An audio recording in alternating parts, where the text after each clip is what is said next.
This is ESBR Boxing. Delighted to be joined at the BT Tower by Dev Sahni. Dev, thanks for hosting the press conference today. Really enjoyed it. Just for first thoughts on this as a kind of a venue to have a press conference at. Pretty impressive view behind you. Yeah, look, I love this venue. When the collab between BT Sport and Queensbury first happened, I think we're talking late 2016. We came here. A few of the faces have changed around BT Sport now, but relationships as great as ever. And I remember we bought a lot of the stable here as well, and sort of announced this mission, and it's all going very well. And we're happy to be here, and we're happy to launch Fight Week, I guess. The final press conference. Look at Zhilei Zhang, the size of him, big bang. I mean, look, it's a great fight on Saturday night. It's two absolute giants. Probably going to need to reinforce the ring, and a fantastic co-main as well with Michaela Mayer and Christina Lunadatu. I'm hyped. Are you hyped? Yeah, no, really looking forward to it. I think this fight's underrated, not quite gone under the radar because it's on BT Sport, but people aren't as excited about this as they should be. But I think on Saturday night people will be tuning in, everyone will be talking about it. Just want to ask you about the main event. What are you expecting? Do you feed into the narrative that Zhang's dangerous for the first 4 rounds, and if he doesn't stop Joyce, then Joyce is going to take over and stop him late? Would you agree with that? Well, given that he stood right behind you, that does alter my answer. Yeah, I think Zhang might. He'll probably chin him. I know it's going to be an amazing fight. You can just guarantee that. You got two guys, two 6'6" absolute lumps who they don't look many people square in the eye, but they look each other square in the eye. As soon as that first bell rings, mate, they're going to. Well, Joe Joyce is going to try and juggernaut him, in my view, and Zhilei Zhang will. He's got a big banger, so Joe Joyce has got to be careful in there. But the general feeling is that Zhilei Zhang has danger in the first 4-5 rounds, and Joe Joyce has an amazing tank which isn't matched by probably anyone in the heavyweight division.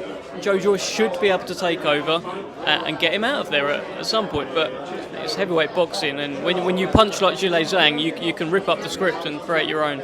Only 2 days to go. I'm not going to go over the whole undercard, but as you mentioned there's some big stars on the undercard. Kind of got the present and the future on the undercard. What's the one fight or the one person you're looking forward to seeing on Saturday? It's difficult to highlight one, but the guy that on the name on the lips of everyone at the moment is, people love heavyweights, right?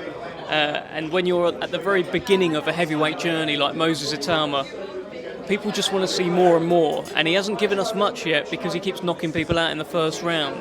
His fights so far, the two that he's had, have gone 1 minute, including the count from the referee. So it's always exciting to be a part of a heavyweight journey from the start.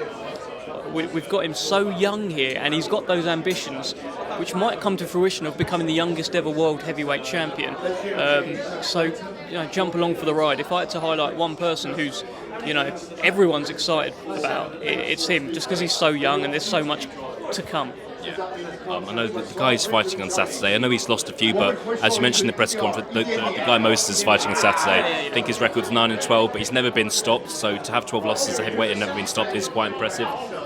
Is the expectation for Moses to do what he's done and get this guy out there, or is there an expectation this guy's actually going to go the distance? Look, I think it would actually be quite a statement if Moses does just do what he did to the other fellas, because this guy is as you say, a losing record, but no smuck, right? He's taken Rudenko the distance, he's taken Kosabutsky the distance as well. These are guys who operate currently at a level above Moses Itauma. So if Moses announces himself on that sort of level, it's quite a statement in your third fight. So very intrigued about how he deals with this guy.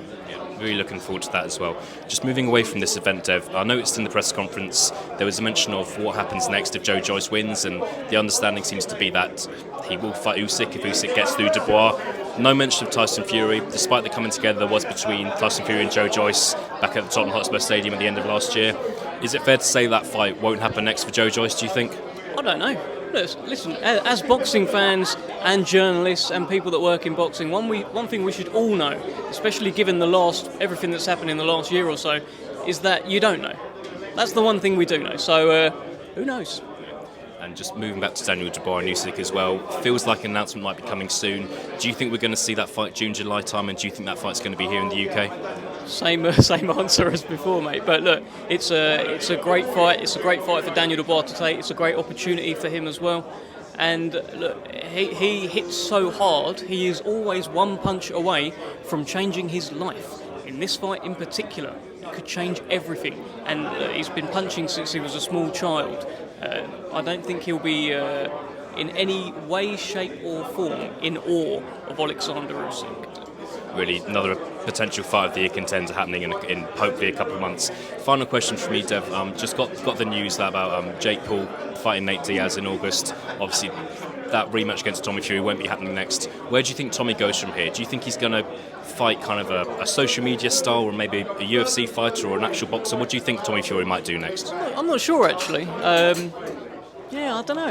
Obviously he's got those aspirations within boxing as well, but he will be inundated with offers to do things like put on 3 stone by taking on Eddie Hall's diet. I'm sure he's making a bit of money out of doing things like that. He's 23, he's young, and I think he can do whatever he wants. Exciting times. Dev, Sahni, thank you very much for your time. No worries. Thank you.